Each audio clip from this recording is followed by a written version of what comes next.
the Screen Guild Players.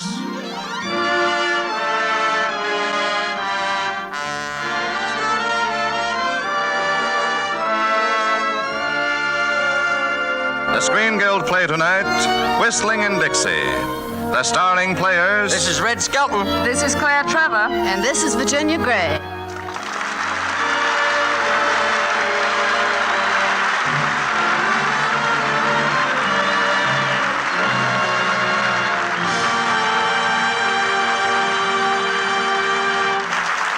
Tonight, the Screen Guild Players in Whistling in Dixie, starring Red Skelton as Wally Benton, Claire Trevor as Carol Lambert, and Virginia Gray as Ella Mae Lee.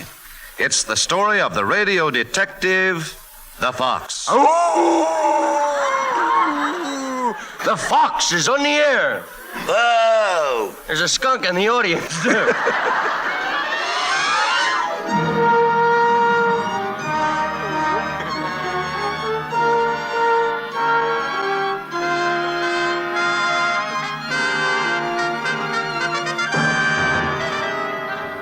Well, that's Wally Benton, who was known to millions of radio listeners as the Fox.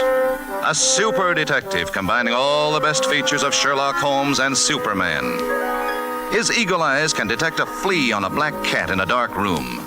His fox-like ears can pick up the sound of a feather falling in a pail of mud a block away. Well, don't forget the most important thing. I can smell for miles. And so his listeners believe him to be the greatest, bravest detective who ever lived.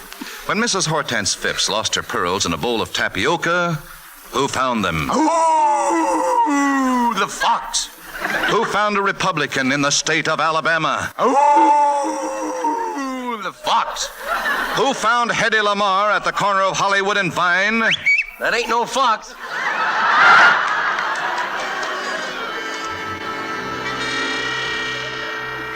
That then was Wally Benton, the Fox. The radio detective who was the hero of millions. On the night our story began, the Fox, Wally, had just finished solving a horrible crime on his radio program and was resting in his dressing room when Carol Lambert, his fiancée, called for him.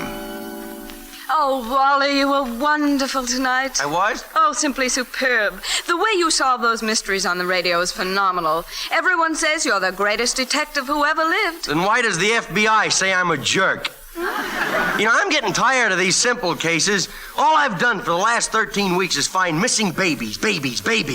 Gee, I need a change, too. You know, if I could find a real mysterious case to work on, something I could sink my teeth into, I'd give up my radio program. You mean you'd give up your radio show? Yeah. You, the Fox? Certainly. What do I get out of my radio program? Nothing but a measly $5,000 a week. What am I going to do with that many cigarettes? Oh, Wally, I'm so glad you feel that way. Yeah. Now I can wire Ella Mae that we'll be down tomorrow. Okay, you wire Ellie Mae. Mm-hmm. We'll be down where tomorrow? Fort Dixon, Georgia, where the murder was committed. Murder? What murder? Ella Mae Lee's boyfriend, the one you said you'd give up your radio program to solve. Well, just a minute, Carol. I'm a little confused. Had to shake my head to clear it a little. Now, will you please tell me what you're talking about? Well, you see, Wally, I got a wire from Ella Mae Lee this afternoon begging me to fly down to her home in Dixon, Georgia tomorrow and bring you with me. Well, who's Ellie Mae? Do I know her? Well, I don't think so, but she knows you. Oh. At least she knows your terrific reputation as the Fox. And she feels that you're the one person who can find the man who murdered her boyfriend. You mean she wants me to come down there and look for a real-life murderer? Yes, immediately. If we don't get there tomorrow, Ella Mae might be a victim. But, Carol, I don't like murder cases. Somebody always getting killed. Why, Wally Benton, you're not afraid. I'm not? Of course not. The man I love doesn't know the meaning of the word timid. He doesn't? The man I love doesn't know the meaning of the word coward. He doesn't? The man I love doesn't even know the meaning of the word fear. Boy, is he stupid. But, Wally, you're the man I love. Oh, well, that's different then. All right, Wally Benton, are you going to Fort Dixon with me to solve this murder? Or must I wire Ella Mae that the Fox is a spineless jellyfish? Now, just a second, Carol. That's not fair. In the Bishop murder case, didn't I get the Bishop? Yes. And in the Benson murder case, didn't I get Benson? That's true. What happened in the Canary murder case? You got the bird. Yes. And that's exactly what you'll get if you don't come with me to Fort Dixon and solve this murder. Oh, all right, I'll go. I only hope I live to regret this.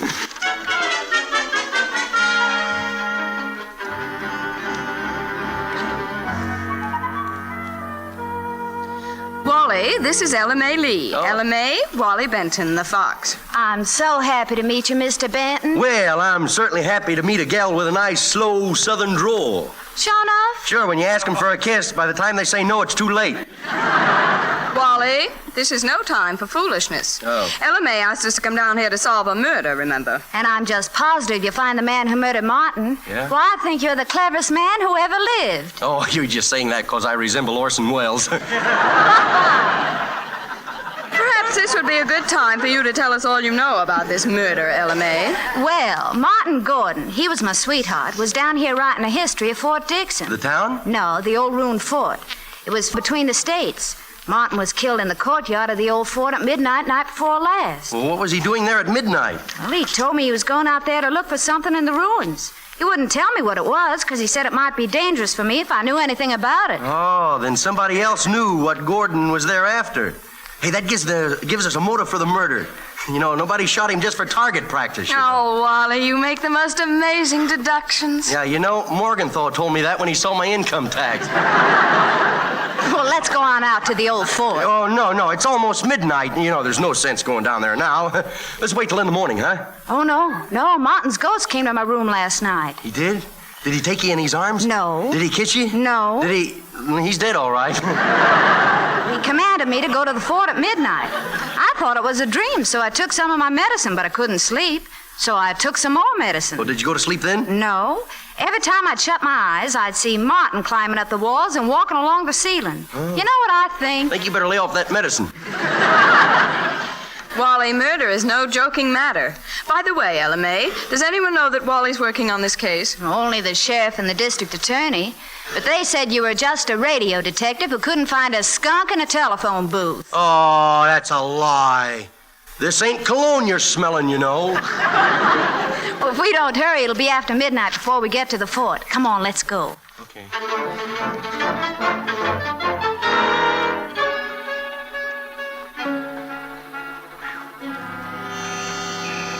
That's the main building of the old fort just ahead. Look. What? There are two vultures sitting on a bale of hay. They're probably drawing straws to see who gets me. That's silly, Wally. They don't even know you. This is a fine place your boyfriend picks to work in. Boy, it's pitch black. Hey, what was he, a glowworm? I told you he was writing a history of this fort. Well, didn't it make him nervous to have ghosts looking over his shoulder? Huh? No, he had his office 2 levels below the ground. Now watch your step. Some of these old stairs are apt to crumble. Oh! Now she tells me.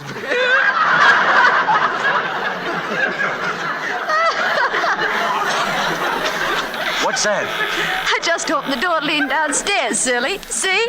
Boy, it's dark in here. It looks like the inside of an 8-ball. Gee, Wally, I'm afraid. Oh, now everything's okay. Just to show you that everything's all right, I'll let you girls go first. No, Wally, you go first. What, and have somebody to grab you behind?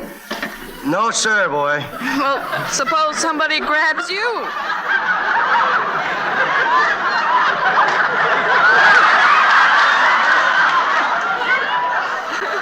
It's rather embarrassing when you leave out words.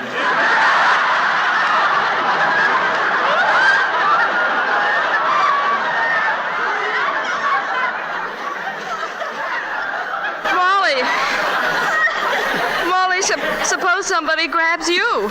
Well, I better go first. Hey, you better let me have that flashlight. Now, come on, stay real close to me, will you?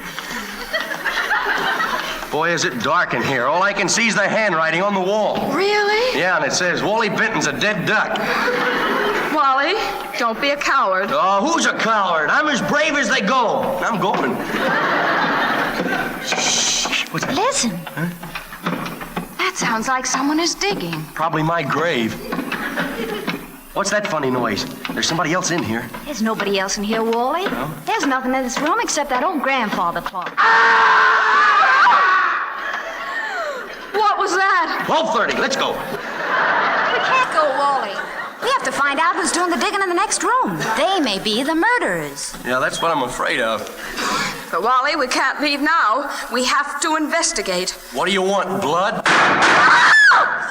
Oh, gosh, what do we do now? We get out of here, but fast. No, Wally, listen. The digging stopped. Whoever fired us is gone. Well, now, this is no time for us to get stubborn. Let's chase them, huh? The sound of the digging came from the next room. We may find the solution to the murder right there. Yeah? Which way? To the right. Good. Let's go left. Now, Wally, stop clowning. Let's go in here. Well, all right. This is Martin's office. Wait a second till I turn on the light. Look, there's where they were digging. It looks like a grave. A grave? And here are all of Martin's papers. Let's see them. Well, there's nothing here that I can see. Just notes the history of the fort. Stick him up! Stick him up! Who's that? Oh, One Wally! of you make a false move, I'll blow the brains clean out of your moth-eaten scalps. Should be a good shot. Now turn around. Turn around, let's get a squint at you. Why, Corporal Lucan! Ellie Mae. What was all the shooting I heard? Yeah, that's what we'd like to know. Well, you'll all get a chance to explain yourself to the sheriff. His office is getting him on that shortwave dingus now. Well, do we have to keep our hands up until he gets here? You sure do. Okay. Now, Corporal, is that the way to treat women? Well, I guess you and the other lady can put your hands down. Oh. What about poor little me? You shut up. Okay. You wouldn't talk to me like that if I were a woman, brother. Do you mind if we keep going through Martin Gordon's papers, Corporal? No, I guess not, so long as the feller keeps his hands up. Oh, he will. And I'll show the papers to him. Here, Wally. Well, there's nothing there. Nothing there. Nothing. Wait. Why's they got that one circled? Let's see that. April the 8th, 1864. To His Excellency Governor Clyde Lee. Why, that was to my grandfather. From HVW. Instructions carried out. For further details, consult Colonel Longfellow, 95th Infantry. Huh. No wonder we lost the gall-darn war. Counting on the 95th Infantry when there was only 67 infantry regiments in the whole Georgia militia. Well, I guess that explains the circle. Say, what's going on in here? Sheriff Stagg, we're certainly glad to see you. Now, what's this all about, LMA? Well, somebody mistook us for a couple of clay pigeons. That's right, Sheriff. He took a couple of shots at us and then got away in the dark. Yeah, if you ask me, Sheriff, whoever shot at us knows something about Gordon's murder. Well, do you suspect anyone, Mr. I Benton? certainly do. Who? Well, I'm sorry, Sheriff. You see, I can't tell you. The fox always works alone. Well, be very careful. Mr. Benton, if I were you, I'd go back up north and leave us to solve our own crimes. Yeah? It might be very dangerous if you stayed. That's pretty good advice. I think I'll take it, Sheriff. Oh, no, you won't, Wally. Because if you don't leave, you're very apt to stay here as a corpse. I wonder what Dick Tracy would do in a spot like that.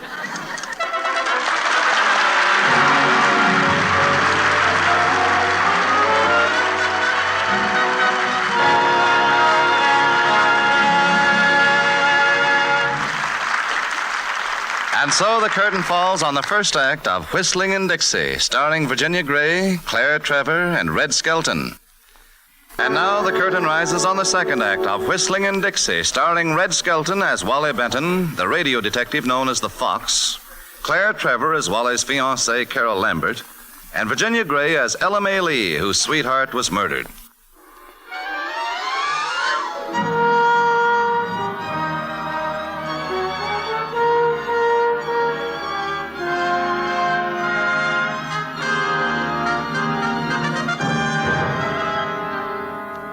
When the sheriff rescued the Fox and his two companions, Carol Lambert and Ella Mae Lee, from Corporal Lucan, he warned the Fox to forget the murder of Ella Mae's boyfriend, Martin Gordon. Naturally, the Fox, Wally, refused to forget the crime. He kept thinking about it, and the more he thought about it, the more anxious he was to get out of Fort Dixon, Georgia. But Carol made him stay. As the curtain rises, Wally, Carol, and Ella Mae have returned to Ella Mae's house. Look, I tell you, Carol, we're going to go back home. We haven't learned anything. Except the sheriff thinks I'm a jerk. He must be in the FBI, too. Yeah.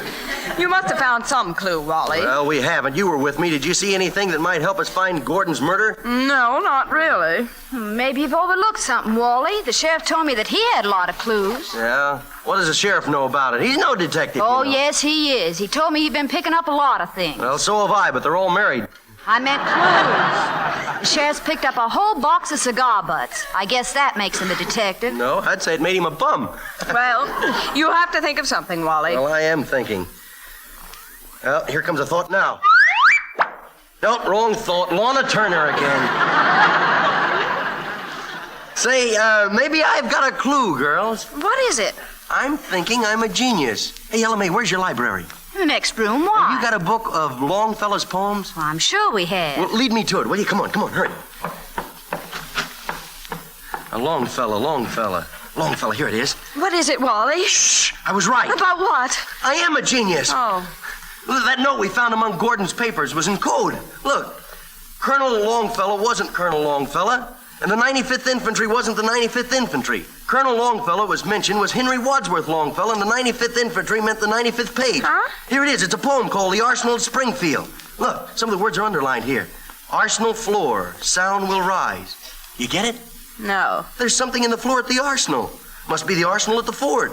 Hey, that's what that digging was for. Why, Wally. You're terrific. We better call the sheriff. The number's Dixon 3400.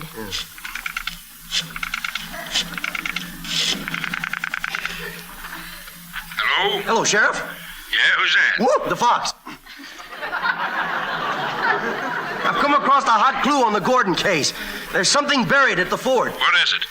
I don't know, but they killed Gordon for it. It must have been a pair of nylon stockings or something. Look, pick us up at the Lee home. See, I'll tell you all about it. I'm too I'll excited. be right over to get you, and we'll go out to the fort together.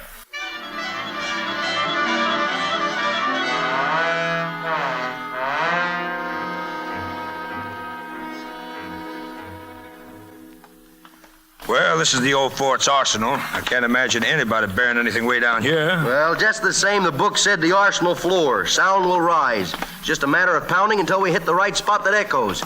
Now, listen. Maybe we should have brought a xylophone player along, huh? Either that's empty or I've hit a termite with a hollow head.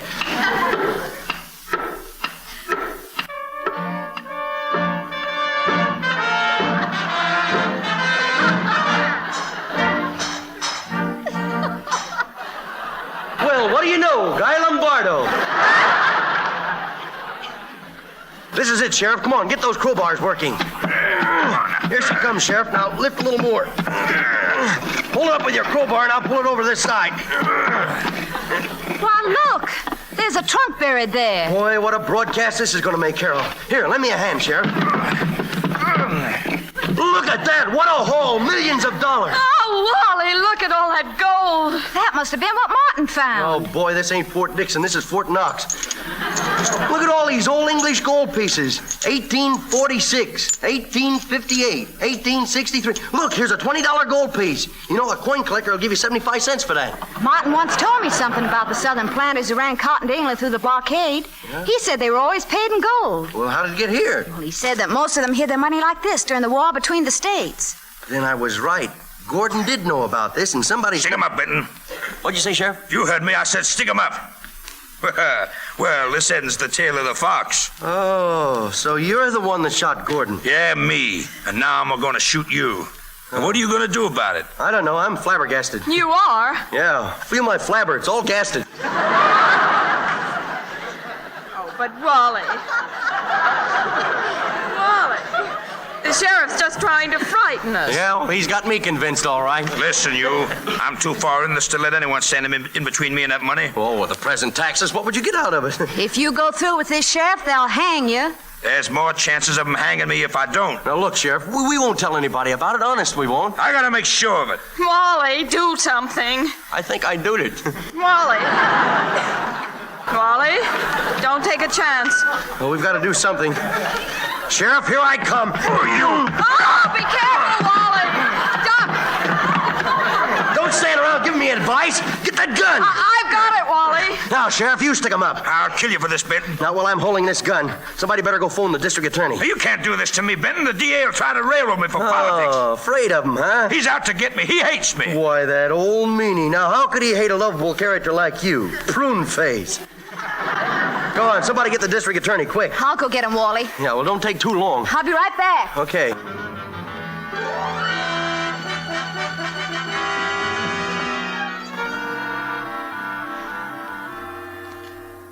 Right this way, Mr. Bailey. Wally, this is Mr. Bailey, the district attorney. Oh, brother, am I glad to see you. Well, shut my mouth.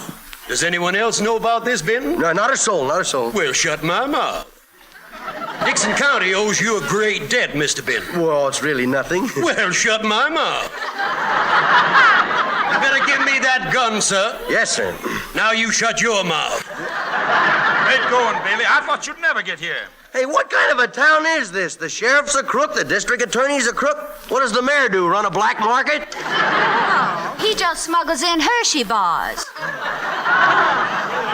Mr. Benton, this is a town where meddlers should carry heavy life insurance. All right, I'll take out a policy if you got one with you. Matter of fact, I have. What kind of a policy have you got in mind? A 20-year endowment. Oh, that wouldn't do you no good. No? Why not? No, you wouldn't live long enough to collect it. How about a 4-minute straight life? Bailey, forget your insurance business. We have to get these people here out of the way. Well, I'm just trying to sell him something to cover the cost of burial. You don't want the county to have to pay for it, do you? No, of course not. Sheriff, where's your public spirit? Why, certainly, Sheriff. Now, if you'll just sign on the dotted line, Mr. Benton. Okay. That's fine, sir. That's fine. No. Now, where shall we send the body? To my draft board. If it's still warm, it's in 1A. Bailey, I've been a-thinking. If we shoot these here people, their bodies will be around hanging as evidence against us. We can't turn them loose. Of course not. We could put them in one of the powder cells and blow them up. Now, wait a minute. You can't use gunpowder to blow us up. Why not? You haven't got a priority. Now, look, we've stalled long enough, Benton. You and Ella May and Miss Lambert start walking toward that there door. Say, could I whisper a last few words to Miss Lambert? No. Oh, let them talk, Sheriff. Let them talk. Well, I got a gun on them. They can't get away. Well, all right. But don't spend too much time. Thanks a lot, District Attorney. Come over here. Carol, I want to whisper my last goodbye to you. Oh, Wally. Wally, darling. I'm so sorry I got you into this mess. Oh, don't cry. You're putting out my cigarette. Don't worry about it now. I've got an idea. When we walk over to that door, you yell and pretend that you fainted. Pretend I fainted. Well, what are you going to do? Never mind. Just faint. Well, how's that going to help us? When they come over to look at me, well, I'll kick the gun out of the DA's hand. You grab it. Okay. Well, gee, I hope it works. It will. I did it on my radio program. What happened? It didn't work. But we got to take a chance. Well, all right, if you say so. We're ready now, Mr. District Attorney. Okay, you go first, Benton. Well, now that's mighty neighborly of you. What was that? Carol fainted. What was that? Wally fainted. What was that? Wally bounced. Bailey? Bailey, give me a hand with Benton. Yes, sir, sure. We don't need to worry about these two girls. Now, you take his feet and I'll take his head. We'll carry him into the powder cell. Put your gun in your pocket. No, sir, I'm taking no chances. Come on now. Look out, Bailey, he's a kicker. Look out.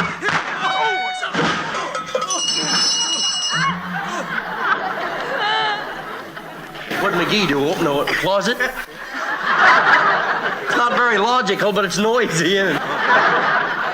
Did you get the gun, Carol? Yes, Wally. Wally, did you get hurt when the gun went off? No, I'm all right. It'll be fun learning to use my right foot again. Why? Give me the gun, will you? What happened to your foot? Huh? I've got an open-toed toe now. Give me the gun. Now you two are going to jail. Wally, now that you've captured the sheriff and the district attorney, let's go somewhere and relax. All right. Where would you like to go? Let's see. Let's go to the movies and see Red Skelton in Whistling and Dixie. You know, I think that'd be a pretty good idea. I'm anxious to see how this thing came out.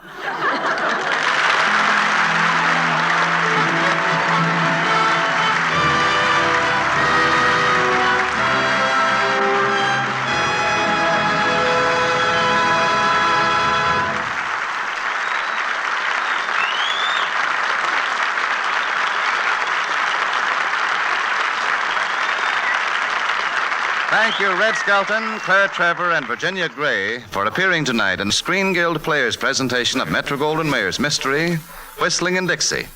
We hope you'll be back with us soon. Well, thank you, Mr. Bradley. We'd like to. The Motion Picture Relief Fund, which benefits from these programs, is very important to all of us in the industry, and we all know what wonderful work it performs.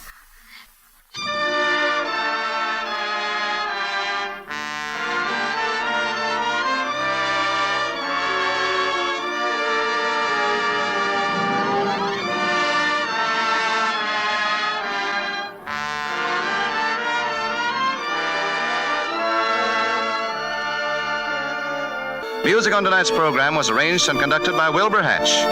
This is Truman Bradley speaking, saying thank you and good night. This is the Columbia Broadcasting System.